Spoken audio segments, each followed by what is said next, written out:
మొదటి యోహాను పత్రిక 5వ అధ్యాయము 16వ వచనం. తన సహోదరుడు మరణకరము కాని పాపము చేయగా ఎవడైనను చూచిన ఎడల అతడు వేడుకొనును, అతనిని బట్టి మరణకరణము పాపము చేసిన వారికి జీవము దయచేయును. మరణకరమైన పాపము కలదు, అట్టి దాని గురించి వేడుకొనవలనని నేను చెప్పుటలేదు. హల్లెలూయా. ఇక్కడ పాపం అనే పదము, అసలు పాపం ఏంది? ఇంకా పాపం అంటే పాపమే. బైబిల్ చెప్తుంది కొన్ని మరణకరము కాని పాపాలు ఉన్నాయంట. చెప్పండి, మరణకరము కాని పాపాలు ఉన్నాయంట, మరణకరమైన పాపాలు ఉన్నాయంట. ఇలాంటి ఎక్కడన్నా బైబిల్ మనం చూసామా? ఇది ఒక్క వచ్చిన తప్ప ఎక్కడే కానీ ఇంకొక 2 పాపాలు. పాపం అంటే పాపమే. కానీ ఇక్కడ బైబిల్ చెప్తున్న మాటలోని మనము సారాంశాన్ని మనం బాగా అర్థం చేసుకుంటే, ఈరోజు నువ్వు ఏ పాపము కలిగి ఇక్కడికి వచ్చావు? ఫస్ట్ ప్రశ్న మీరు వేసుకోవాలా. మీరు ఈరోజు ఏ పాపముతో ఇక్కడికి వచ్చారు? పాపానికి ఏ భేదం లేదు. పాపం అంటే ఏంటంటే దేవుని వాక్యానికి విరోధంగా నడుస్తేనే పాపం అయిపోయాయి. ఇంకా ఏంటి చెప్పండి? దేవుని వాక్యానికి లోబడకుండా వస్తేనే పాపం, అంతే. ఇంకా చెప్పాలంటే పాత నిబంధన కాలంలో క్రియ చేస్తే పాపం. చెప్పండి, పాత నిబంధన కాలంలో క్రియ చేస్తే పాపం. కొత్త నిబంధన కాలంలో ఊహిస్తేనే, చెప్పండి, ఊహిస్తేనే. ఒక స్త్రీ రోడ్డు మీద వెళ్తూ ఉన్నప్పుడు ఆమెను చెడ్డ చూపులతో నువ్వు చూచిన ఎడల నీవు అప్పుడే ఆమెతో నువ్వు వ్యభిచరించి పాపము చేసిన వాడవవుతావు. ఎంత కఠినంగా ఉండేది వాక్యాలు అంటే, మన తలంపులలో కూడా వాక్యానికి విరోధమైన కార్యాలు కానీ ఉంటే అది పాపమే. అలాంటి కఠినమైన దేవుని నిర్ణయాల్లో మళ్ళా అంటున్నాడు మరణకరమైన పాపం ఉందంట, మరణకరం కాని పాపం కూడా ఉందంట. ఏంటి మరణకరమైన? అందుకే అంటాడు మరణకరమైన పాపము కొరకు ప్రార్థించమని చెప్పడంలే, మరణకరము కాని పాపము కొరకు తన సహోదరుడు ప్రార్థన చేసినా కూడా దేవుడు తనకేమిస్తాడంట? జీవాన్ని ఇస్తాడంట. ఉదాహరణకి నేను పాపిని, నా కొరకు మీరు ఎవరో ఒకరు ప్రార్థన చేశారనుకోండి, నాకు జీవం కలగాలంటే ఫస్ట్ నాలో ఏముండాలంటే మరణకరము కాని పాపం ఉండాలా. హల్లెలూయా. ఈరోజు పరిశుద్ధాత్మను అంతలేందే బైబిల్ ఎందుకు చెప్తున్నాను మాటలంటే, ఖచ్చితంగా దేవుడు నిన్ను నన్ను బలపరచడానికి సందేశాన్ని ఇచ్చాడు. పాపమును నీ దగ్గర పెట్టుకొని, పాపకరమైన యుక్త క్రియల్ని దగ్గర పెట్టుకొని, వాక్యానికి విరోధమైన స్వభావం నీ దగ్గర పెట్టుకొని, నువ్వు ఎంత చర్చికి వెళ్ళినా, ఎంత చర్చిలో వాక్యం విన్నా, ఎంతమంది నీ మీద చేతులు పెట్టి ప్రార్థించినా దేవుడు నీకు జీవాన్ని ఇవ్వడనే మాట ఈ వచనంలో కనపడతా ఉంది. హల్లెలూయా. అందుకే అంటున్నాడు ఇక్కడ, చూడండి ఏమంటున్నాడు, తన సహోదరుడు మరణకరము కాని పాపము చేయగా ఎవడైనను చూచిన ఎడల అతడు వేడుకొనును, అతనిని బట్టి దేవుడు మరణకరము కాని పాపమును చేసిన వాడిని జీవము దయచేయును. అసలు మరణకరము చేయని పాపమును మళ్ళా తన సహోదరుడు చూసేదేంది? ఈ లాజిక్ బాగా తెలుసుకోవాలి మనం. ఏమంటున్నారు చూడండి ఇక్కడ, తన సహోదరుడు చూసిన ఎడల. పాపం ఎవరైనా చెప్పి చేస్తారా, చూపించేది చేస్తారా? మన భాషలో అడుగుదాం. పాపం ఎవరైనా చేసేప్పుడు ఒకవేళ ఎదుటి వాని దగ్గర డబ్బులు తీసుకోవాలనుకో చెప్పి తీసుకుంటావా? దొంగగా చేస్తామని. అలాంటిది మరణకరము కాని పాపము తనలో తన సహోదరుడు చూచిన ఎడల అంటున్నాడు. అంటే నీలో కూడా మరణకరము కాని పాపము ఎవరు చూడాలంట? నీ సహోదరుడు, నీ సేవకుడు, నీ విశ్వాసులు, నీ సంఘం చూడాలంటే ఏం చేయాలా? ఏదో నేను పాపం చేయలా, నేను పరిశుద్ధుని అనాలా? బైబిల్ అంటది ఏ ఒక్కడు లేడు, అందరూ పాపము చేసి దేవుడు అనుగ్రహించి మహిమను పొందలేకపోతున్నాడు. అందుకే అంటాడు కదా, నాలో పాపం ఉన్నదని మీరెవరైనా చెప్పగలరా అని. యేసుక్రీస్తు ప్రభు మాత్రమే ఆ రైట్ ఉంది, కానీ నీకు నాకైతే అవకాశమే లేదు.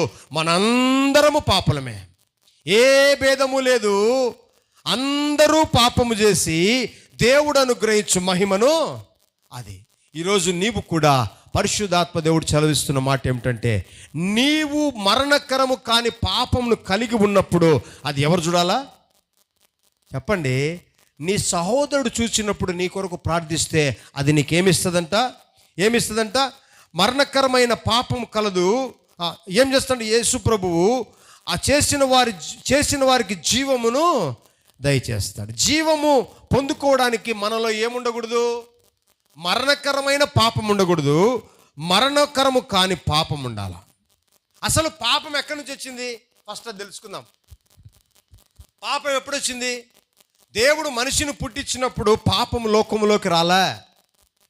దేవుడు మనిషిని పుట్టించినప్పుడు ఆయన యథార్థవంతునిగాను మంచివాడిగాను దేవుని తన స్వరూపమందు సృజించి దేవుడు భూమి మీద మనిషిని పెట్టేటప్పుడు పాపము లేదు. కానీ ఎప్పుడు పాపం వచ్చిందంటే దేవుడు తన బిడ్డలకు చెప్పి ఒక కమాండ్ చేశాడు, ఇదిగో ఈ పని చేయొద్దు, ఈ పని చేసిన రోజు నువ్వు చచ్చిపోతావు అన్నాడు. మరణం ఎప్పుడు వచ్చింది? పాపం వల్లనే వచ్చింది. బాగా అందుకే చెప్పారు, అందుకే బైబిల్ అంటే పాపము వల్ల వచ్చు జీతము. అది మరణం ఎప్పుడు వచ్చిందంటే దేవుడిచ్చిన ఆజ్ఞను మీరినప్పుడు వచ్చింది. హల్లెలూయా. దేవుడిచ్చిన ఆజ్ఞకు వ్యతిరేకంగా తన సొంత ఆలోచనతో తన సొంత కుయుక్తులతో నాకు నచ్చినట్టు మెచ్చినట్టు చేస్తా, మీరెవరు చెప్పడానికి అని తీసుకునే తీర్మానమే నిన్ను పాపానికి దారితీస్తుంది. హల్లెలూయా.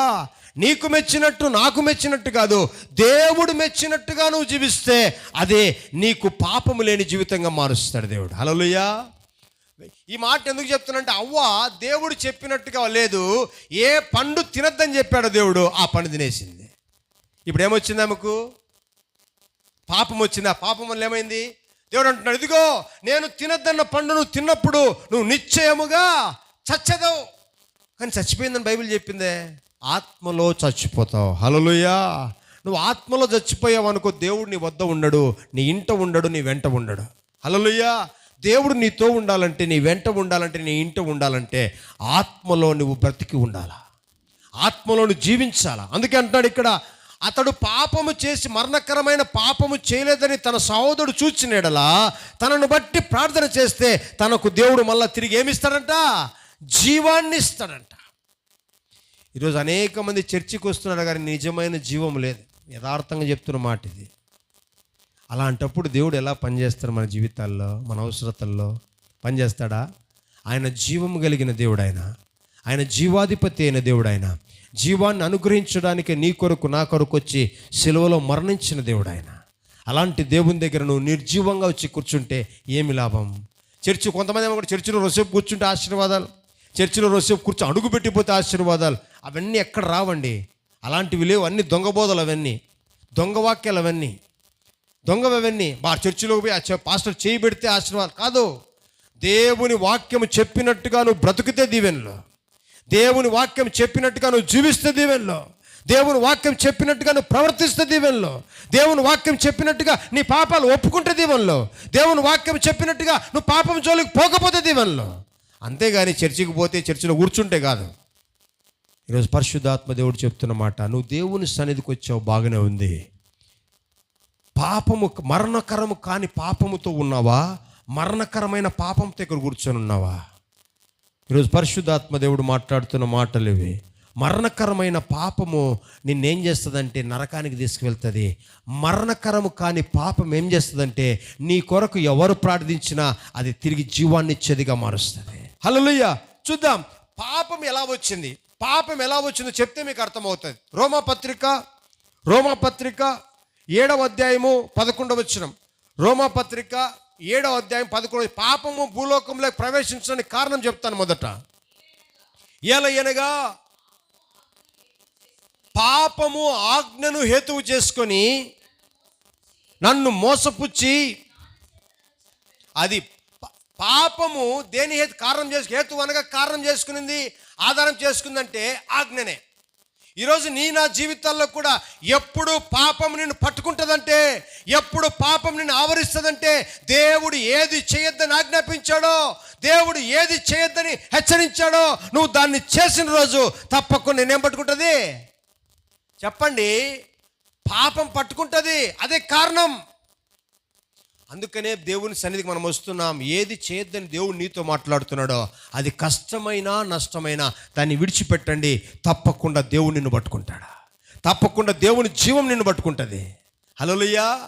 కానీ మనం ఏం చేస్తామంటే, ఎవరికి తెలుసు నేను చేసిన పాపం? నేను ఎంత పరిశుద్ధంగా ఉంటాను, ఎంత యథార్థంగా ఉంటాను, ఎంత శుద్ధిగా ఉంటాను, అంతేనా కదా? హెబ్రీ పత్రిక 4:13 ప్రకారం అంటారు కదా, ఆయనకు కనబడని హృదయము ఏది లేదంట. ఆయనకు కనబడని హృదయము, ఆయన కనుదృష్టిలో కనబడని హృదయం ఏది అంటే ఇక్కడ ఉన్న ప్రతి ఒక్కరి హృదయాలు ఆయనకు తేటగా కనపడుతున్నాయి. సామెతలు 15:11 ప్రకారం. హల్లెలూయా. సామెతలు 15:11 ఉంటాయి కదా, పాతాళము ఆయనకు బాగా కనపడుతుందంట, నరుల హృదయం అంతకంటే బాగా కనపడుతుందంట. అసలు పాతాళం అంటే ఎక్కడ ఉంటుంది? కింద ఉంటుంది. మనకు కనపడుతుందా? అది తేటగా కనపడుతుంట దేవునికి. నరుల హృదయం అంతకంటే తేటగా కనపడుతుందంట. ఇక్కడ మనం నవ్వుతా పనులు చూపిస్తా సంతోషంగా ఉంటాం, కానీ లోపల అతని మీద ఎంత పగ ఉందో దేవునికి బాగా. కాబట్టి అలాంటి దేవుని దగ్గర యథార్థంగా ఉంటే మంచిది. అలాంటి దేవుని దగ్గర నువ్వు కపటం అసూయతో ఉండి పైకి ఏదో బలవంతంగా ఏదో వెళ్ళాలంటే ఏదో కూర్చుందామంటే అనుకొని వస్తే దానివల్ల ఉపయోగం కూడా చెప్పండి. ఇప్పుడు మనందరం దేనికి వచ్చాం? దేవుని దగ్గర మనం దీవించబడడానికి వచ్చామా లేదా? దేవుని కృప పొందుకోవడానికి వచ్చామా లేదా? అలాంటి నీలో మరణకరమైన పాపం ఉన్నదేమో ఒకసారి చూసుకో. పాపం అయితే ప్రతి ఒక్కరిలో ఉంది, కానీ ఆ పాపం మరణకరమైనదిగా ఉండకుండా చూసుకోవాలా. ఒకవేళ అదే పాపం మరణకరమైంది అనుకో, నువ్వు ఎంత బ్రతికి ఉన్నావు ఒకరోజు నువ్వేమవుతావు? నరకానికి వెళ్తావు. ఎందుకంటే నువ్వు ఆల్రెడీ పాపంలో ఉన్నావు. కాబట్టి దేవుడు అంటున్నాడు, ఈరోజు మరణకరం కాని పాపంలోకి నువ్వు రావాలా. దేవునికి మహిమ కలుగును గాక. యెషయా గ్రంథము 53వ అధ్యాయము 11వ వచనం.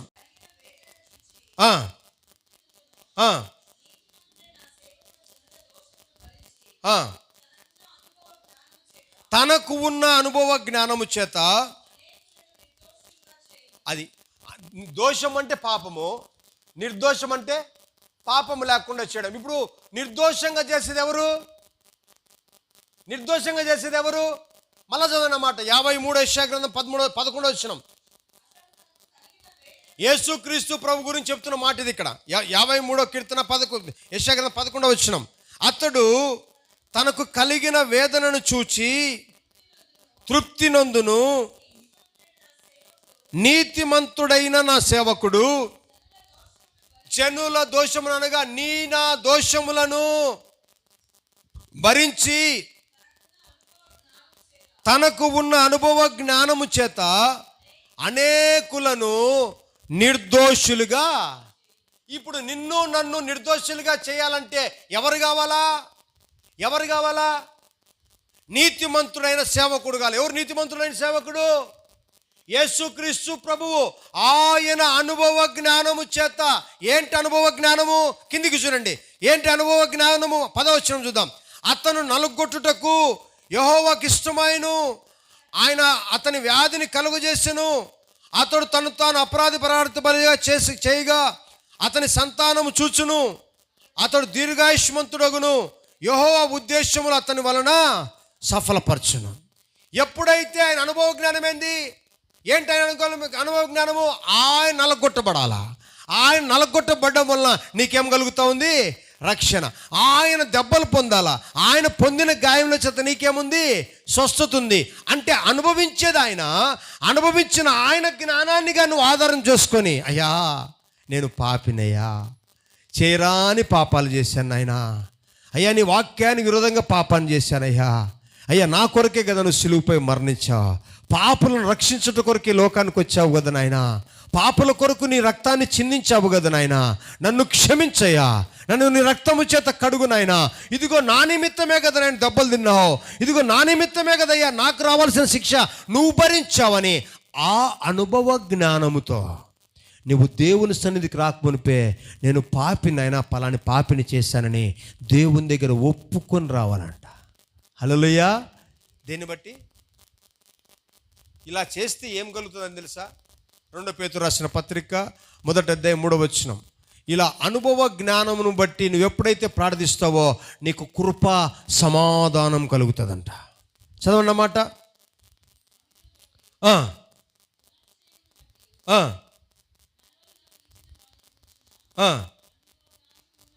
పిలిచిన వారి అనుభవ జ్ఞానం అంటే యేసుక్రీస్తు యొక్క అనుభవ జ్ఞానం. బాగా గుర్తుపెట్టుకోనండి. నిన్ను పిలిచిన దేవుడి యొక్క అనుభవ జ్ఞానమును బట్టి ఆయన జీవమునకు కావలసిన వాటన్నిటినీ మనకు దయచేసినందున దేవుని గూర్చినట్టు నైనా అనుభవ జ్ఞానం వలన కృపయు సమాధానము. హల్లెలూయా. దేన్ని బట్టి కృప? దేన్ని బట్టి కృప? దేవుని యొక్క శిలువ పైన అనుభవ జ్ఞానాన్ని నువ్వు గుర్తు చేసుకొని, దేవుడు మనం ఊరికి వస్తాం శిలువపై. ఇప్పుడు లెంట్ డేస్ కదా, ఈ లెంట్ డేస్లో ఏం గుర్తు చేసుకుంటాం? యేసయ్య శిలువలో చచ్చిపోయాడు. అంత మాత్రాన్ని పాపాలు పోవు, అంత మాత్రాన్ని పాపాల నుంచి దేవుడు విడిపించాడు. ఆయన శిలువపై ఎందుకు చనిపోయాడు? నువ్వు చేసిన చెడు ఆలోచనలకు ఆయన తలకు ముళ్ళ కిరీటం, నీ చేతులతో చేసిన పాపాలకు నీకు రావాల్సిన శిక్షకు ఆయన చేతులు మేకులు కొట్టబడ్డాయి. నువ్వు తిన్నవని తిన్నావు. ఆయన నీ కొరకు, ఆయన ఏ పాపము చేయకపోయినా నీ కొరకు ఆయన పిడిగుద్దులు గుద్దించుకున్నాడు. నువ్వు చేసిన పాపాలకు రావాల్సిన శిక్ష ఆయన కొరాలతో ఒక్క దెబ్బ తక్కువ 40 కొరడ దెబ్బలు ఆయన నీ కొరకు తిన్నాడు. ఈ అనుభవ జ్ఞానం నీకు తెలియాలా? ఈ అనుభవ జ్ఞానం తెలిసి ఉంటే నువ్వు అస్సలు పాపం చేయవు. మళ్ళా అది అర్థం. అక్కడ నీ పాపమంతా లోపల పెట్టుకొని, నీ లోపలంతా పైన మాత్రం భక్తి పరుల వల్లే వస్తాం. దీనివల్ల దేవుడు అంటాడు, ఇది మరణకరమైన పాపం. నేను అందుకే దేవుని సన్నిధికి వచ్చి అతిక్రమములను దాచిపెట్టేవాడు వర్ధిల్లడు, వాటిని ఒప్పుకొని విడిచిపెట్టువాడు కనికరం. అంటే ఒప్పుకోవాలా? ఏమని ఒప్పుకోవాలయ్యా? ఇది నేను చేసిన పాపం నన్ను మరణానికి దారితీస్తుందయ్యా, కానీ ఈ పాపం నిమిత్తం నా కొరకు నువ్వు చనిపోయావు నాయనా, నన్ను నీ రక్తము చేత కడుగు, నీ రక్తము చేత నన్ను కడిగి పరిశుద్ధపరచు నాయనా, లేకపోతే నాకు శిక్షే, లేకపోతే నాకు నరకమే అని నువ్వు పాపాన్ని గ్రహించి ఆయన అనుభవ జ్ఞానాన్ని బట్టి నువ్వు దేవుని దగ్గర మొరపెడితే, దాన్ని చూచిన నీ సహోదరుడు ప్రార్థన చేస్తే నీకు జీవం. హల్లెలూయా. అంటే అర్థం ఏంటి?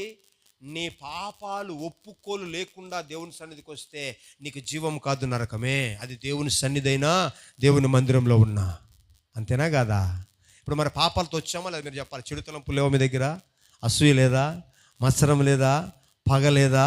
వారంటే వీళ్ళు పట్టక వీళ్ళంటే వాళ్ళు పట్టక లేదా? అలా ఉన్నాయంటే ఇప్పుడేనా అంటున్నాడు, ఒప్పుకో. మత్తయి సువార్త 5:34 అంటారు కదా, ఇదిగో మీ బలిపీఠం దగ్గరకు వచ్చి మీరు బలు అర్పించడానికి వచ్చినట్టయితే మీరు ఎవరి మీదైనా అసమాధానంగా ఉంటే మీ బలి అక్కడ పెట్టేసి వెళ్ళి వానితో సమాధాన పడి వచ్చి నువ్వు బలిప్పు. లేకపోతే వేస్ట్ బలి, నువ్వు ప్రార్థించిన దాని ఉపయోగంలే.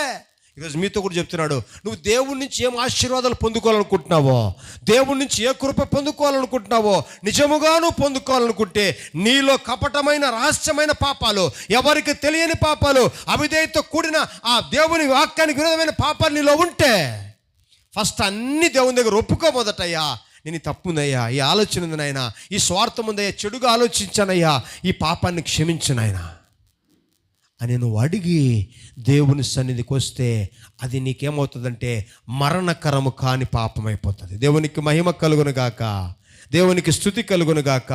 అలాంటి వారిలో 3 ఉన్నారు. ఎవరొకరు?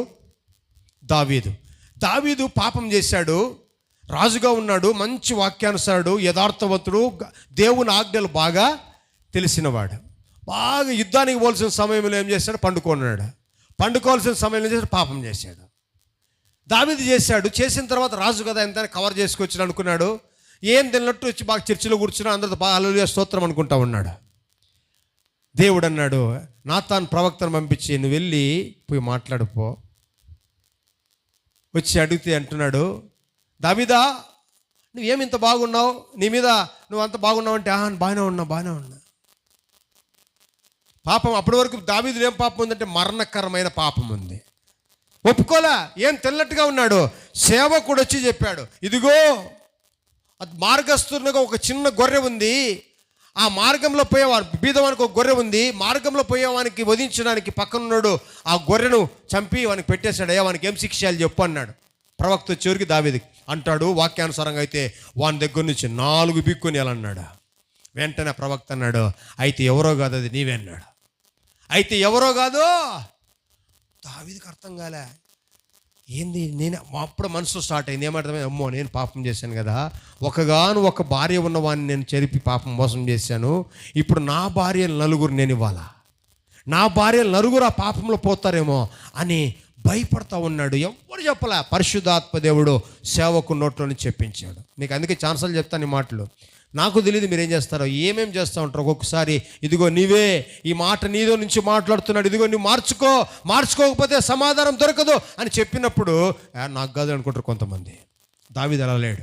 అమ్మా ఇదేమో నాకు పాపము మరణాన్ని తెచ్చేదిగా ఉందని వెంటనే దేవుని సన్నిధికి వెళ్ళి అయ్యా నీ ఆత్మ నా వద్ద నుంచి తీసివేయద్దు నాయనా, స్థిరమైన మనస్సు నాకి అయ్యా, తెలిసి తెలియక చేసిన పాపం నుంచి నాకు విడుదల దయచేయి, నీ రక్తము చేత కడుగు నాయనా, నేను పాపిని, నేను ఘోర పాపిని నడలేదా? ఒకవేళ అనకపోయినంటే దావీదులో ఏ పాపం అది? మరణకరమైన పాపం. కానీ దావీదు ఒప్పుకున్నాడు కాబట్టి ఇప్పుడు ఆ పాపం ఏమైంది? మరణకరము కాని పాపం అయిపోయింది. ఇప్పుడు ఆ పాపము చేసినాడు దావీదు, కానీ ఆ పాపము దావీదును పరలోక రాజ్యం తీసుకెళ్తే నరకాన్ని తీసుకెళ్తుందా? చెప్పండి. నరకానికి పోవాల్సిన దావీదు ఏం చేశాడంటే మరణకరం కాని పాపంగా మార్చుకున్నాడు. ఎట్లా? యేసుక్రీస్తు శిలువలో చేసిన అనుభవ జ్ఞానాన్ని గుర్తు చేసుకొని, యేసు రక్తం ప్రతి పాపం నుంచి పవిత్రులుగా చేస్తుంది కాబట్టి నా పాపాలు ఒప్పుకుంటే చాలు, ఆయన నన్ను పరిశుద్ధులుగా చేస్తాను. పాపాలు ఒప్పుకున్నాడు.